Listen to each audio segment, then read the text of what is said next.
Good morning, everyone. Welcome to the Modern Market. This is our daily show from Monday to Friday at currently 8 a.m. Eastern Time, 12 p.m. BST. We'll be back to 7 a.m. Eastern Time next week. We do this every single day, every week, where we discuss all things to do with the modern market. That is the crypto market, the NFT market, and how to make money by leveraging the internet and the latest technologies. I'm your host, B-Check. I'm joined by my legendary co-host, Legendary, the OG NFT collector, the airdrop extraordinaire. Legendary, how are you doing this Tuesday, the 31st of October? GM, and happy Halloween.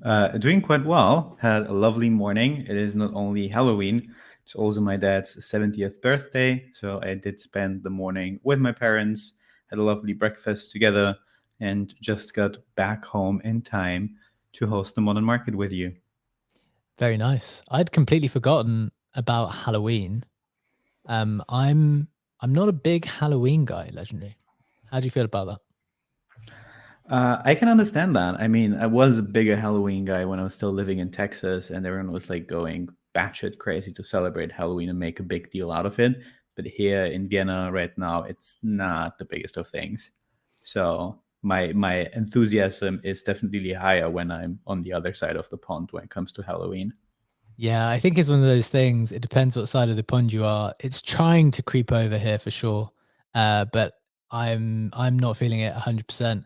Want to introduce Riggs, good friend of the show, now navigating the unknown. That's his bio. What's your feeling about Halloween, Riggs? Are you a big Halloween guy at the moment? I am not. First off, legendary. How did I not know you lived in Texas at some point? Like that just blew my mind this morning. Um, I was a huge Halloween person through college in my early adult life, but then like I don't have children.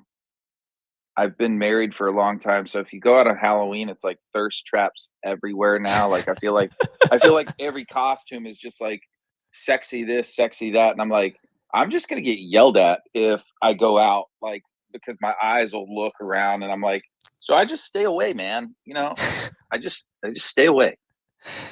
Interesting perspective. Yeah, maybe it's a dangerous time for a variety of reasons. One of which is the one you just mentioned. RD wanted to give a shout out to Roger, who's just joined us today as a speaker. If you don't know, Roger's the founder of Artifacts.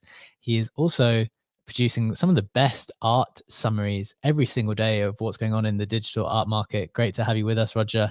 What's your Halloween preference, Roger? Are you a big Halloween guy? Morning, guys. First of all, wanted to make it to one of these. I love the 8 a.m. time. It's a lot. I know it's going back, but I had to join you one of these days. Just very much appreciate what you guys do. Appreciate it, man. Halloween. So we have a 6-year-old, so it gets a little more complicated. Kind of have to be a Halloween guy, right? Have to be a little bit more into it than otherwise. So I was never a really, really big one after adolescence and running around the neighborhoods, but now we're back. B-Check, we're back. Got it. Yeah, I think with the kids, you've got a bit more additional reason. That makes complete sense. Kusho, what's the Halloween vibe in Nigeria? Yeah, GM, there isn't much of an Halloween vibe here. I mean, we do have a bunch of young people around my age doing Halloween parties, but it's not really a big thing here so much. And I particularly do not participate. For some reason, I would have guessed that about you. Why is that, Kusho? Well, first of all, You're I too would cool. You're too probably cool for go Halloween. Maybe that's what I think as well. I mean, for me, I would go for anime themed costumes, I but see. I tend to want to avoid any places where you can kind of find a lot of, bad bitches. I mean, maybe going down a similar line of thinking to Riggs there. Just want to keep it, go somewhere where you can look around in peace, perhaps. Moving on to the peaceful NFT market, where we are still looking pretty good, looking pretty healthy. We're just going to get into the main part of the show in just a second. But before we do that, as always, please click the comment button in the right-hand corner where you can retweet the spaces so we can get as many people in here with all of us as possible. And as always, if you want to follow along, the snapshot is pinned up top. It has all of the details I'm about to share. So please do like it if you find it brings you some value today. So let's get into it, starting with the price action. We have Bitcoin down 1% at 34.3K, ETH down a couple of percent at 1.8. Solana just doesn't stop going up. It's up 4% at 36.2. Ape is down a few percent at 1.4. NFT volume looking pretty healthy compared to recently. Total was 12.9 million, Blur at 9.2, OpenSea at 2.6. The headlines today is number one, Animoca Brands announces partnership with Saudi Arabia's Neom investment fund. Got some of the details on that and also the fund in general and what's going on in Saudi. Want to get into a discussion there. Number two, Backpack launch cryptocurrency exchange with the Dubai license. There's way more going on in that company than what meets the eye. Also behind the NFT project, Mad Lads. Going to touch on that in a second. And also Snow Pepen collab between Jack Butcher and Snowfro opens with a 3.7 ETH floor. Really fantastic collab. Very successful for Pepen. We obviously touch on them whenever necessary. Going to touch on that again today. Getting into the floor prices and top sales, we have CryptoPunks at 47 ETH. If you've been watching, that price keeps going up. And there's been a lot of CryptoPunk sales recently. Bored Apes up 2% at 30.3 ETH. Mutants at 5.7. DGods at 3.2. Captains at 5.7. Azuki's at 5.1. Penguins at 5.1. Moonbirds at 1.9. Nouns at 27 ETH. A couple of notable sales from the last 24 hours. These were some of the higher ones. A Bored Ape Laser Eyes selling for 169 ETH. That's $304,000 going to none other than our friend Machi Big Brother. And a Dmitry Cherniak Ringers selling for 50.5 ETH. This with a yellow background. That's $91,000. Looks very nice. Legendary. That's the headlines. That's the price action. What numbers do you like here? I do like seeing Solana going up, but I also think that the Bored Ape sale is a pretty notable one, especially if you go back to the discussions that we had in the bear market, that a lot of the trade premiums basically almost disappeared. And I'm very well aware this is a clean laser eyes. But if you look at some of the other sales over the last couple of days and weeks, you could get laser eyes for 40 to 50, 55-ish ETH. So that's a significant premium that Machi had paid for that one at 169 ETH. Interesting. How much do you discount the fact that it's Machi though? Like sometimes he's just willing to do things which is so either counterintuitive or doesn't necessarily make sense. Like, does that mean that the value has become that because Machi has done it? I know, Roger, I was in your space yesterday. We'll come to you in just a second, but you were kind of alluding to, Machi's activity. Do you take it with a bit of a pinch of salt? Do you attribute the real valuation there? Legendary, what's your thoughts? Then we'd love to ask Roger the same thing. I mean, on the one hand, you can take it with a pinch of salt, but on the other hand, it's real money that the guy is paying for things. And we talked about the wins of Yawanawa where Machi got in, but also I think he dumped some of them already. Yeah, he did. We had discussion: are they the next Fidenzas? Will Machi keep them? Obviously, he won't. But yes, you can obviously take it with a grain of salt just because of his purchase behavior. If he wants something, he will get it. But it's still real money that he's paying.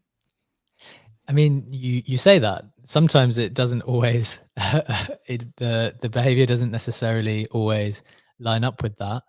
Yeah, it's an interesting question. I don't know whether, and that's why I think when we assess these things in general, we need to be aware more acutely of who the collectors are behind the purchases, or I think it's certainly wise to know who the collectors are, and you get a bit of a better sense of the strength of holding.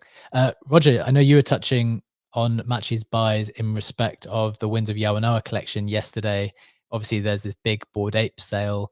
What would your kind of thinking be as to whether Machi sets a price for certain assets, or do you think people just discard it and think, well, it's just him, so you can't necessarily say that's the real price for that particular asset now? Yeah, I would say he signals activity more than price, right? When Machi's coming in, we know he's playing different games. He's often not interested in maybe the NFT itself, but he sees a collection that has volume, has some semblance of stability, and it's an attractive entry point. Obviously, Bored Apes clearly fit that category, and so do wins of Yawanawa. So he's coming in and again, playing different trading games. So I think it's just understand when you're getting involved in a collection like Wins, where Machi at one point had between 40 and 50 of them. By the way, now he's down to 10, and he dumped them very rapidly over the past 10 days. Just know what you're getting into. Just know, hey, have your head on a swivel, be prepared to move fast, or almost forget about it. You know that collection is about to add thousands of ETH in volume, right? When it comes to Wins, maybe just have a longer term time horizon. Like let those games play out. The floor price is going to, by nature of him acquiring tens of assets, like it's going to pump a little bit, and then you can expect a little bit of a dump on the other side when he exits. So either trade in with him if you have a vision there of exactly how to do it, move very fast, have your head on a swivel, or just forget the whole thing exists. Kind of pat yourself on the back for being in a collection that he finds attractive, set a longer term time horizon, eat some popcorn, and we'll see you later. Yeah, I think that sounds like a very kind of responsible, thoughtful way to go about it. The only additional point I would make is that I think if you're in before, that is a reasonable option. My kind of thought would be, don't necessarily get enticed by that attention that he's going to bring to the project. So I think if you're in before him, you're happy, you're comfortable. Yeah, okay, maybe you'd get tempted by selling because the price is going to go up, or you have that popcorn option where you're just like, look, I like this before he was in. It doesn't matter what he does. Like I'm still comfortable with it. So yeah, I think you're good before, but don't necessarily get enticed on the back end is my take. Legendary, what do you think about that?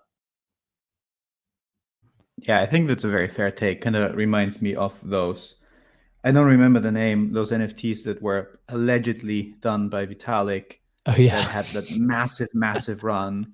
And Machi got in, and I think at one point he had like 2K out of the 10K supply, and people were falling for exactly the Machi trap. Oh, he has spent 2K ETH in a couple hours. He has to know something. He won't lose money on that. He will protect the floor at all costs. And obviously, he didn't and dumped all of them. So definitely agree with that. If you get in before Machi, it's good, but Yeah. don't fall for the copium trap if you get in after him, because he's definitely willing to take losses on his stuff.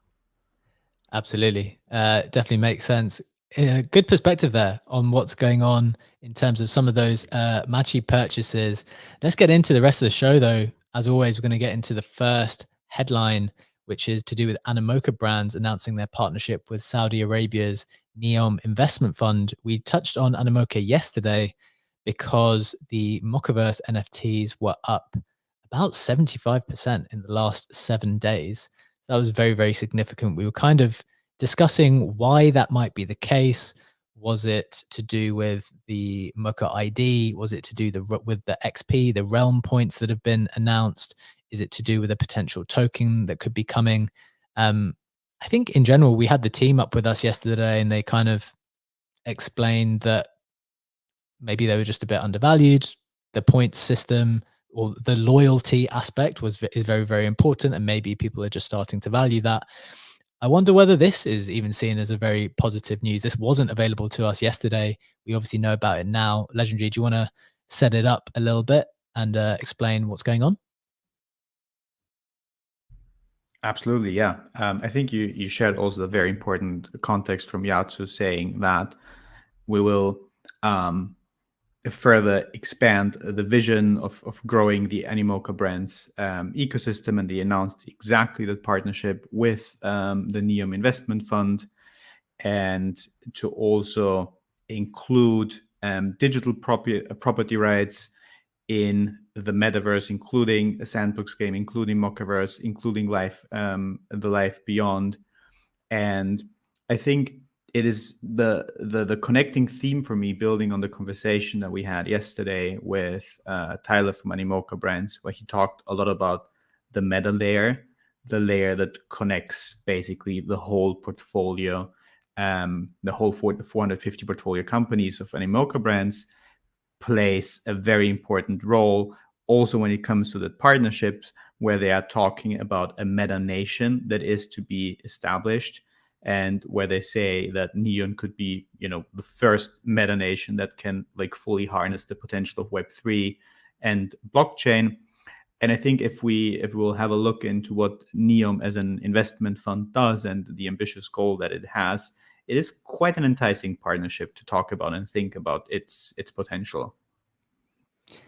Yeah, I love this idea. I love the idea. Well, I'm super fascinated by the idea that they've referred to the growth of the Web3 ecosystem as the emergence of a new meta nation.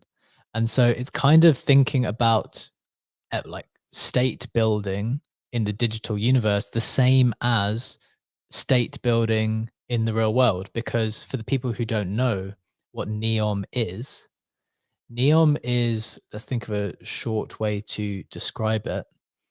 Neom's a region in Saudi Arabia, and what they've said is that it's a region in northwest Saudi Arabia that is being built into what government calls a living laboratory for a new future society. So it's being envisioned to be this hyper-connected, emerging tech and hub for innovation. They're also building this thing called the Line there, which I don't know if people are aware of, but it's pretty crazy. Like it's this one, I think is it a mile long? It might be longer, but it's a city which instead of being dispersed as a normal city is over, multiple miles of square meters in different directions because that's how cities were constructed traditionally. It's all compressed into this line, which is God knows how many meters tall, and everything's like really tightly packed. And there's going to be a train which runs underneath the city. So basically, is this partnership with this particular region, which is really forward thinking and trying to consider how best to design the world moving forward. Like if we could start from scratch, how would we build cities? How would we want to live? How would we want to experience the world? So I think that's super fascinating. I'm just going to play a short clip. If you're on YouTube, you'll be able to see this, but if not, you can just hear what the vision is for the Line, because it's pretty uh it's from the future. And this is they've said that the building has started of this place and it's going to cost $1 trillion. I'm just going to play it and then we'll talk about it a bit more of why it's so significant.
I think that's enough. But really, really crazy. It's like completely out of the future. Legendary, what's your thought process when you see something like that?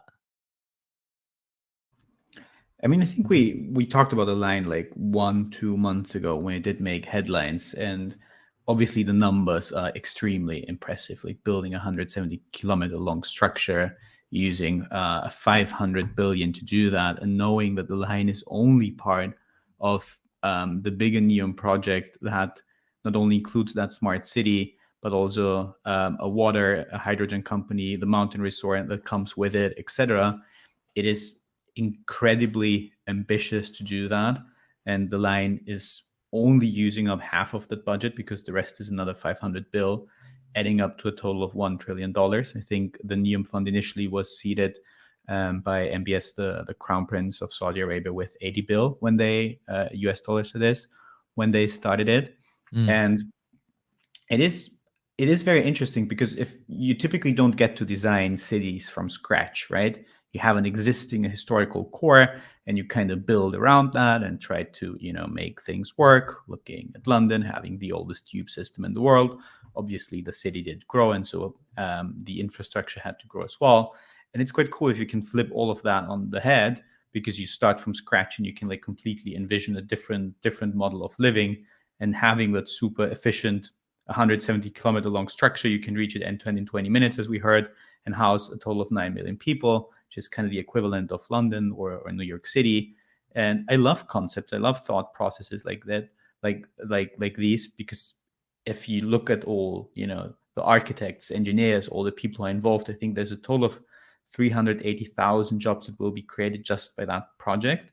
And all that creative thinking that goes into it, you just don't have the creative freedom with the briefs that you typically get if you want to design architectural structures, projects like that, because you have limitations. And here you can like go absolutely crazy on the ideas that you want to bring to life. And I do think that there's like a trickle down effect of innovation. If someone does a project like that, there will be learnings from that, obviously, that others will take and implement. But I love stuff like that. Yeah, a couple of things I wanted to say, because I want to link this to Web3 in a second. Something that I was watching the Balaji Network State conference yesterday. There's something very Web3, like this kind of reconstruction or deconstruction of a city in order to think from first principles and redesign and rebuild. There's something very Web3 about that. So I'm going to touch on that in a second. But I just wanted to note that Edward in the YouTube comment said they also want to build Trojena. I don't know how to pronounce that that sounded kind of Spanish, actually. Literally a location plan to maintain sub-zero temperatures in order to host the Winter Olympics Games in the middle of the desert. Just one, thought on that. It's kind of the same as everything else. We remember once, Legendary, we reported on the Saudi football market because we said, okay, this is going to become a show, or the Snapshot is going to become a publication that reports on the NFT market, the crypto market, and the Saudi market. Because in this modern environment that we're operating online, but also just more generally, the money that they have at the tips of their fingers is just completely mind-boggling. And when you think about, I live in London, and you look around and you just see how everything is breaking so often, and people are constantly complaining of a lack of infrastructure or lack of funding in order to get stuff done. It really does make you think, like, this is the place where stuff is happening. This is where the place where people are willing to invest huge sums of money. Any just reflection on that before we kind of touch on the Web3 aspect of all of this kind of city building? Yeah, no, absolutely agree with the perspective that you just shared. And I also think that I know where you want to draw the analogy to Web3, where we also like building things from scratch and can rethink processes and structures that already have been existing in the real world. If that's a governance structure that we now kind of try to reinvent in forms of DAOs, and also reinventing the wheel on how we do that, and just having that liberty of starting everything anew is definitely a parallel that I see with Web3 as well. Yeah, and it kind of sounds like they want to integrate this into these new cities that they're building. They want to integrate blockchain in. So what they said is the CEO of the Neom Investment Fund said Web3 technology and infrastructure development will not only be an important foundation for Neom's tech stack and architecture, but also has the potential to revolutionize global industries.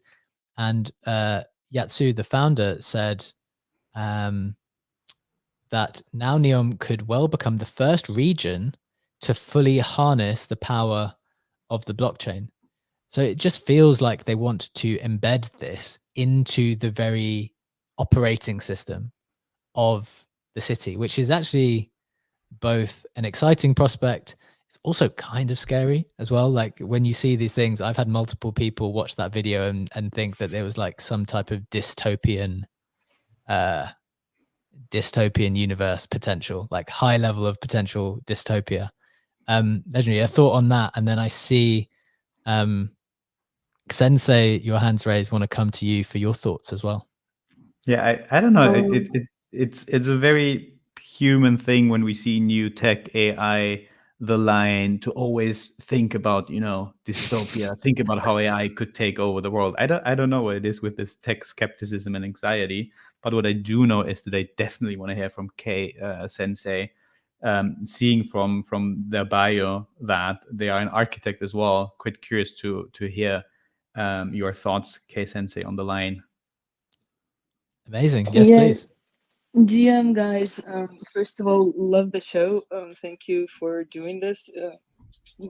Best one out here. But yeah, that's why I came up, because architecture is what I do professionally. Amazing. And I just want to express my incredible bearishness about building new cities, and especially doing so in the middle of the desert. Even if you have like Saudi money, there's already plenty of cities that um, draw human capital and actual capital. Those networks are not easy to create. Just building, a big concrete line to house all of that with blockchain in it is no guarantee it's going to take off. So personally, I am more excited about, places like, oh my god, like Estonia, who's doing a great job doing like an e-government and offering e-residency for like digital nomads, etc. I think places like that will take, blockchain tech farther and integrate it better than newly built innovative cities. I think they're great to have as maybe to like fund innovation in the space because they draw a lot of investment, but I doubt it's going to be long-term successful. And one more thing, I've written about this a little bit before. I heard someone mentioning, but Saudi Arabia is also doing like a 400-meter metaverse cube. I I wrote about it. It's on my profile. So they're like taking some big bets, and I think the best that can come of it is funding for tech that's gonna be successfully implemented by other people. Yeah, I think you kind of need both, right? You have Estonia doing the e-government system very well. You can launch a company super fast, but it's not really the thing that gets people excited in terms of making the headlines. And then you have those, almost insane projects that are borderline on actually even being feasible to do or not. And it kind of reminds me of, about the conversation that we had yesterday when we talked about Pimp Capital, Free Lunch Capital, and Flooring Labs as his protocol for NFT fractionalization, where he also spent an incredible amount of money on acquiring 3.5K NFTs in the vault of Flooring Labs, having the 10th biggest NFT wallet now exceeding Blur's trading volume. And this is what makes the news. And the other NFT fractionalization platforms never had that level of coverage just because they didn't have that numbers associated to them. And I do think that there might be kind of a spillover effect now that you have those borderline projects that drive all the attention, that put NFT fractionalization in the spotlight, and then that will also drive interest to see what other players are out there, what other players are doing this. And I think this kind of works in a similar fashion with projects like The Line, where they will do a lot of stuff, e-government, blockchain based, government services, etc., that others are also doing. Then we'll have a look, what is Estonia doing, what are other people doing, but you also need those headline projects to get that broader coverage. Yeah, I think that's fair.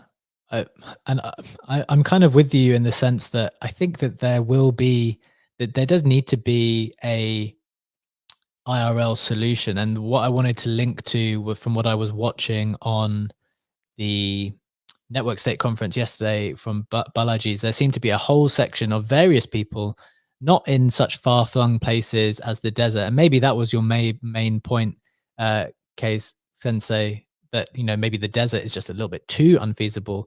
But the idea of maybe redesigning some places which are a little bit closer to other places, a little bit more connected, and thinking about how you could redesign cities. One of the main things people spoke about was just making cities more walkable, for example, which is like, until you really realize how much stuff is designed for cars, you realize how obtrusive they've become because everything has prioritized that. And so I wonder whether that's something that people want to redesign. But yeah, super interesting, and definitely not something only the Saudis are working on. Maybe that's a point to make. Yes, they have the most money. Yes, they have the funds to fund these really outlandish ideas. But there's a lot of people right now thinking about how to create more decentralized, less more nomadic communities, actually. Like, look, we don't need to be anywhere necessarily as much as we used to, so we have a bit more flexibility. So how best can we create nomadic Web3 style, go wherever treats you best? That was one of the key aspects of the various talks yesterday at the network state conference. Legendary, any final thought on that nomadic element, and that actually it might not be a city, one place that you end up being, but like a network of cities? And maybe if you're a member or a citizen of one, you get membership to a variety of places. Maybe you kind of like that at the moment, given how tempted you are all the time. Like, you want to be in London, but you also want to be where you are, but you also want to be somewhere else. Like, could that work?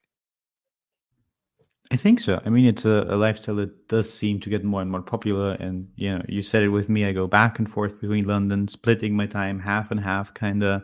And I still have the thoughts of going to Bali for a while.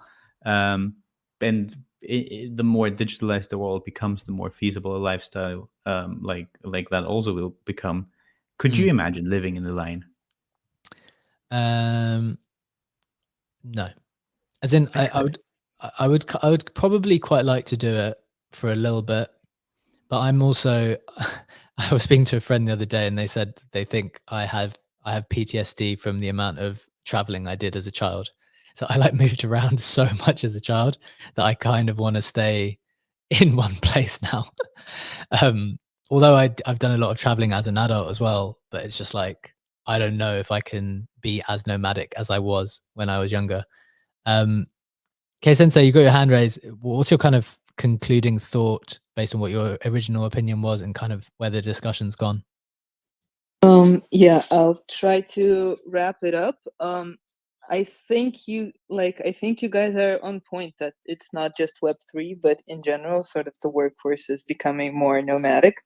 And that's sort of one vector of attack for this tech, I guess. But another one is actually existing cities. There are it's 10 years ago, we called them smart cities. Now I guess it's Web3 cities.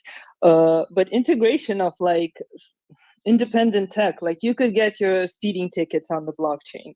You don't need to build a new town for that. You just need to be able to afford a dev as a municipality. So sure. Yeah, I think this kind of I love what you guys are talking about. It's like the headlines that sort of draw the attention to things that are actually getting built in useful ways. Yeah. Thank you for hearing me out. Awesome. Thanks so much for that perspective. It's really great to hear from someone with a kind of more niche understanding and interest and expertise in that particular area. Let's move on to one of the next headlines, Legendary. I think we're going to go into the news coming out of Backpack, which is a company which is doing a hell of a lot more than what I thought, basically. Do you wanna explain it? Absolutely. When we talk about Backpack, we have to talk about Amani Ferrante. We have to talk about Mad Lads. I think Mad Lads is probably what, at least the people who are more native to ETH and not as well versed in the Solana ecosystem, is what they know Amani Ferrante for, what they know the project for, being obviously the PFP community.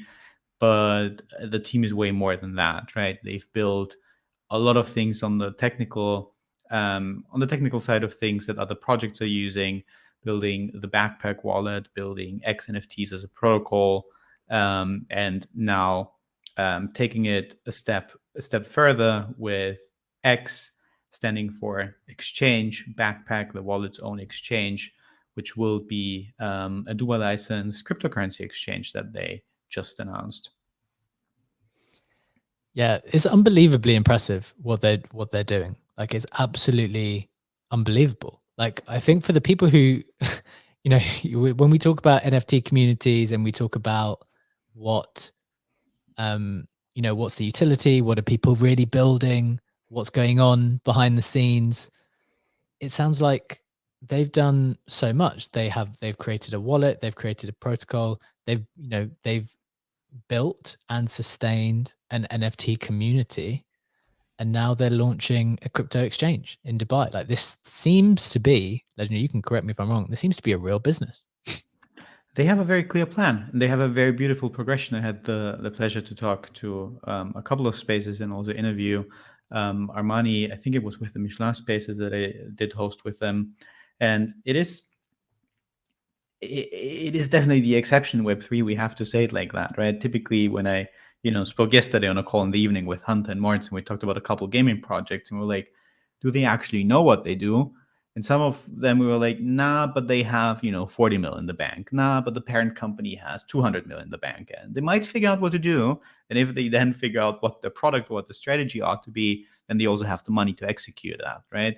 And here you have a very clear vision, a very clear trajectory from building the community and just launching dope products within that community and scaling them from wallet to protocol to framework level and now to an exchange level and just interconnecting those. So it's a very, very clear strategy that they have, which is quite cool to see.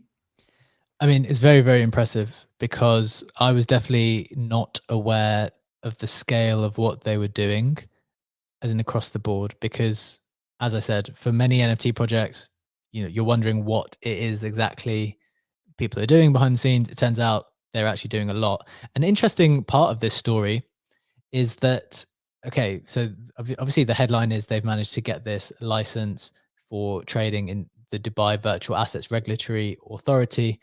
It's going to be called the Backpack Exchange. They're going to be rolling out to general public in quarter Q1 of 2024. An interesting part of this was that last year they raised, so Armani Ferrante is a former Alameda research engineer. They raised $20 million for Coral in a round co-led by FTX Ventures back then, just weeks before the exchange's collapse.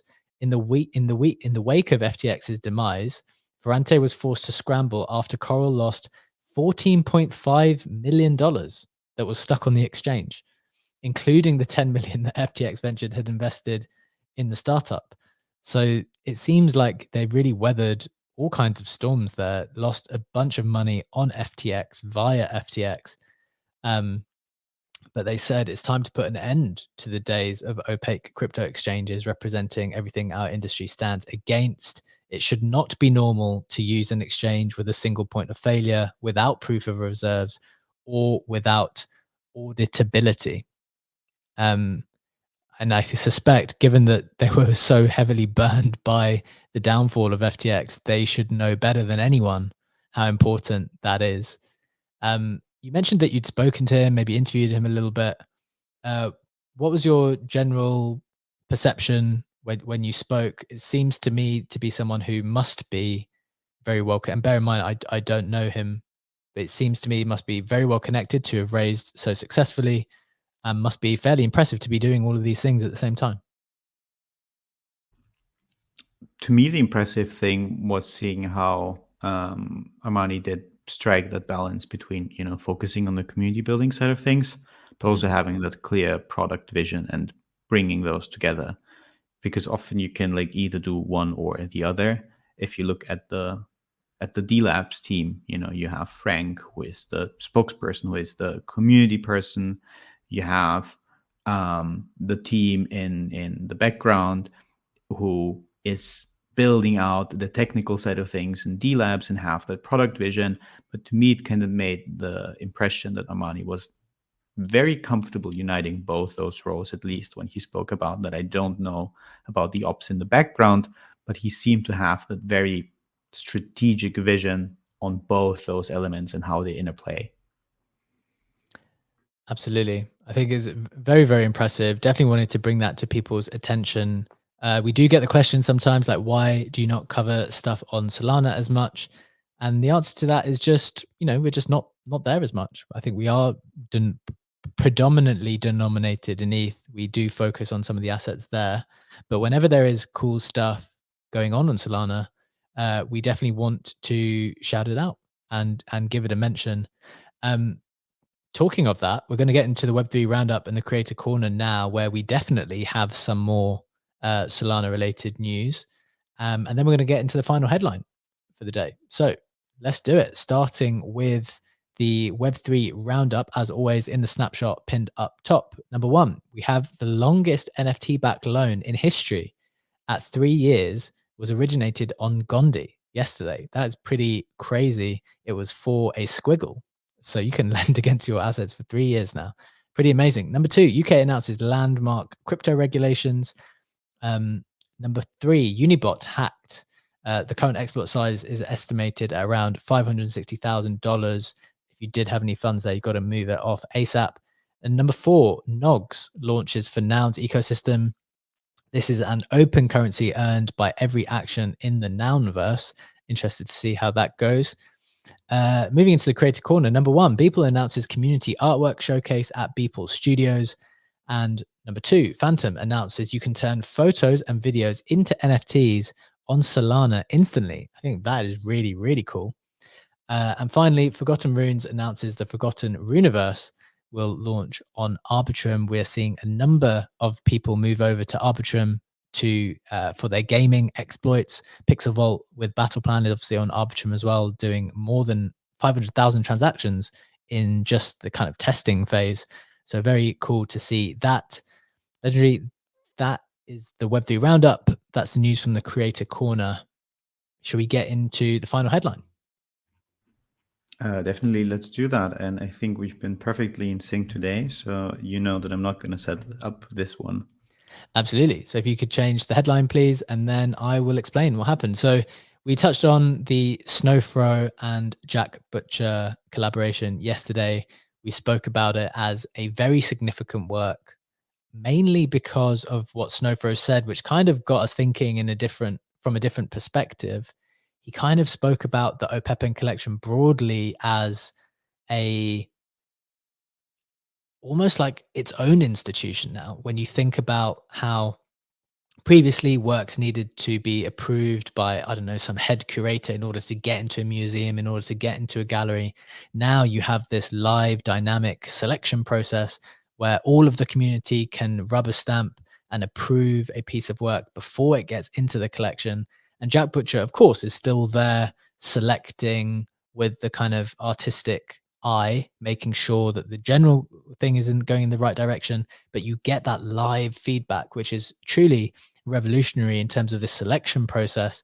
And maybe, if anything, in the end, these institutions, all they are is a selecting process. They are a selection process. They're a curating tool. And Jack Butcher's Opepen, when viewed from that lens, is kind of its own institution now. So that was really interesting to talk about it and think about it like that, and that Snowfro shared that perspective yesterday. And then obviously Snowfro is a very successful artist in his own right, one of the leading ones. The set did reveal in the last 24 hours. The floor, and this was at some point yesterday, it might have changed slightly. The floor came out at 3.78 ETH after 5 sales, ranging from 1 ETH to 3.45 ETH. And there's already been a 5.65 ETH sale for a 1 of 4. Remember, with the Opepen collection, there's 80 in the set. So this was set to a number 25. There's been 24 sets before this. There's 80 NFTs within the set. One will be and there'll be like 20 of the same version, 10 of the same version, 8 of the same version, 4 of the same version, and then a 1 of 1 as well. You have to check the numbers. I don't think that adds up to 80, but that's the general principle. So just a very, very successful drop. Another example that the Opepen collection is forward-looking. And remember, we spoke about this a while ago, Legendary, where we said, oh, is there going to be a danger? What happens when some of the revealed prices go beneath the unrevealed pieces? And we were like, oh, okay, then the unrevealed is just going to dump, right? Because if you can't guarantee the next one being higher, then what's the point in holding? Well, I think what we've realized is that the OPEPN Unrevealed is forward looking in its outlook. Like, yes, there will be collections which do not kind of meet the highest that do not trade significantly above the Unrevealed, but every now and again there will be an artist, there will be a collaboration which truly blows people's mind, and therefore that one will. So I think that's one of the most interesting things to come out of it, that the OPEPN collection is forward looking, kind of like the markets. You're thinking about what could be next rather than what's already come. What are your thoughts? Very much agree with your perspective. Just to maybe just quickly update the data. Right now, we are at the 5 ETH floor. We've seen the highest sale coming in at 7.7 ETH. And I also like not only the forward-looking aspect of it, but kind of bit on the continuation of the conversation that we had yesterday on Jack Butcher and OPEPN, that you also mentioned in the intro statement of the news, that institutional perspective in the sense of the OPEPN sets becoming their own institution that are highly coveted and highly like desired by artists to be a featured artist within that ecosystem, which just adds additional fuel, adds additional momentum, and moves the excitement a bit away from, maybe having a drop on Nifty Gateway, more to being a featured artist in the OPEPN sets. And I think that very much adds to that forward-looking character of the collection that you just mentioned. Absolutely right. Like that is the hallmark of, I guess, an institution. Like if other creators and other artists didn't want to be a part of it, and if it wasn't some coveted position, then it couldn't position itself as, I mean, not that they're intending to position itself as some type of institution, but that's why it's kind of becoming what it is, because there are many people who want to go through that door, but the door can't let all of them in at the same time. And that's basically the institution, I think. Yeah. And what it also does is it helps with that, with the challenge of staying relevant, because an institution that is desired is by definition, by status, is relevant. And if you see that as a multi-year project that always will have to be on top of the news for the other sets to be able to hold value and to not be forgotten, then that institutional level just helps to do that, because you also don't forget the Museum of Modern Arts, you don't forget the Guggenheim. And if you get to that level and you get to everyone wanting to do a collab with you, you not only have that, what we talked about yesterday, that empirically relevant data to suddenly be able to talk about collaboration collections and how to price them and how the market works within them, but you just almost have a guarantee of staying relevant over the next couple of years, which is just crucial to the success of OPEPN. Yeah, that's super helpful. This idea, it kind of becomes a question of whether Jack can stay relevant. And I think in many ways, he has often shown how he does keep up with whatever latest trend there is. I remember the OPEPN set, which was the Apple VR glasses. Do you remember that one? And it was just like, it just hit at the exact right time. They all traded significantly above the Unrevealed price. I believe that they still do. It was just perfectly timed. No one would have expected that, but it was just what everyone was focused on, during that time. And I guess now, if you think about it from the perspective of a collector, when you see something like that in your wallet, like, it will take you back to that time. Like, think of how historical the VR is going to be, I don't know, in 5, 10, 15 years or whatever. Like, I know Meta has already got their Oculus and is doing cool stuff. I don't know to what extent Apple's one is going to blow it out of the water and become the main one. But the point is, like, we're probably trending towards a universe where those glasses are going to be on all of us in some capacity moving forward, like at some point in time, right? And so to have that in your wallet is going to take you back to that time when everyone was watching that video at the same time, everyone was discussing it at the same time, before we knew how the future was going to unfold. And it kind of becomes this interesting memory at the same time, which is wrapped up in the actual art as well. What do you think about that? I think that's a beautiful perspective, and when you just shared that, it came to my mind to have a bit of a comparison between how Jack Butcher is doing it with the O'Peppen sets and people providing the daily commentary, where not every artwork is mintable. The very few artworks of people are actually mintable, and then you have the O'Peppen sets that also provide a bit of a commentary, as you just said, with the Meta Glass is not so much political, but still a commentary on the zeitgeist. And then they become mintable in sets and drive interest by the collaboration, by capturing the attention on the timeline, and then create the scarcity within the set, whereas people is more creating daily artworks and then creates the scarcity by the fact that just a very small percentage of the artworks that he creates are actually collectible. Yeah, super interesting. I like that comparison because I guess what both people are doing in their own ways is generating live feedback very, very quickly and routinely.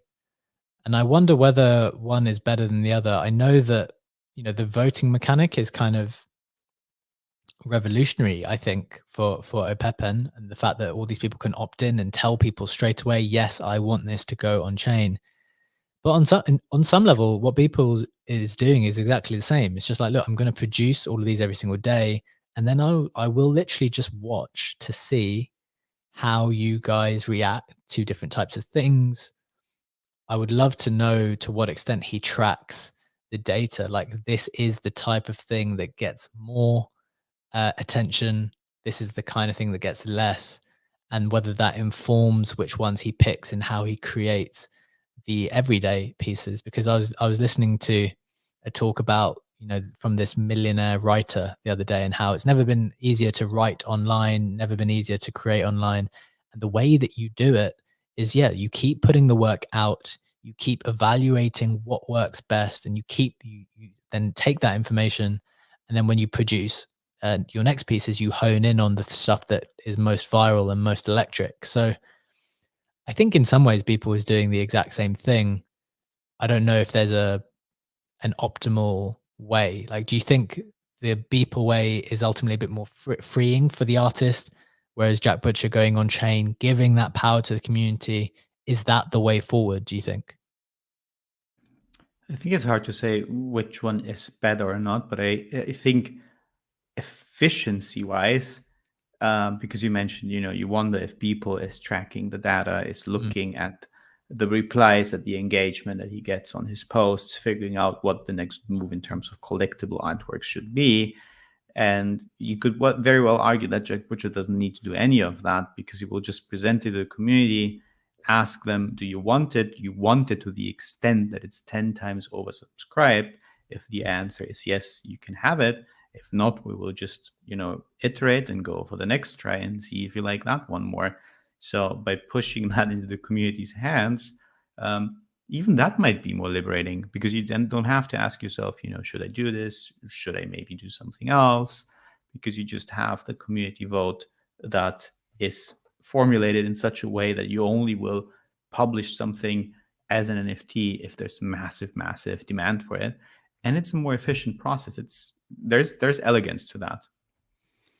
Yeah, I think it's very, very interesting. I think a lot of people might be intimidated by it, handing over that much power and governance power to your community, but definitely something to think about. I think maybe once you reach a certain level, you might be able to hand some of that power off, but I think it would be very intimidating for the majority of creators in any respect, right? It might not necessarily even be artists here. You could be writers, create video creators in other respect, to give the community that much agency.